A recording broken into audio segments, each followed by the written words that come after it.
আসসালামু আলাইকুম। এই যে আমার বাবার বাড়ি, দেশের বাড়ি বাবাদের গিয়েছিলাম।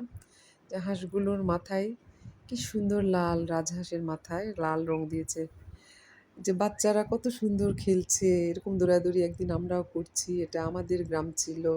কিন্তু এখন আর আমাদের নেই। কারণ আমরা মেয়ে তো, আমরা কোথায় থেকে কোথায় যাচ্ছি তার ঠিক নেই। আমাদের কোনো নিজস্ব সংসার মানে নিজের কিছু বলতে নেই। তারপরেও খুব মায়া মহব্বত এই গ্রামটার প্রতি। এই যে বাচ্চারা এত খেলছে, যে আমার ভাইয়ের ছেলেরা খেলছে, কত আনন্দ করছে এরা। এরকম আনন্দ একদিন আমরাও এই বাড়িতে করছি। তো এই এই যে আজকে আসলাম, এসেই দেখি এদের বাসায় একটা অনুষ্ঠান হচ্ছে, ইফতারির অনুষ্ঠান। শুক্রবারের দিন ছিল। আমরা ২ বোন গিয়েছিলাম এবং আরও কেউ গিয়েছিল।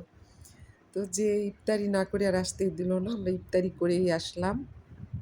তো এই যে ইফতারি সাজানো হয়ে গেছে। গ্রামে ঢুকে বাড়িতে চলে আসলাম মায়ের বাড়ি। এসে দেখি ভাই বউ সব রান্না টান্না শেষ করেছে। বাসায় এসে পরের দিন দেখছি যে ডিমগুলো আমি কারেন্টের মধ্যে মানে বাচ্চা ফুটানোর জন্য দিয়েছিলাম।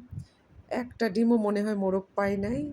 কোনো ডিমের মধ্যে বাচ্চার কোনো লেশমাত্র রক্ত বা কিছুই সৃষ্টি হয়নি।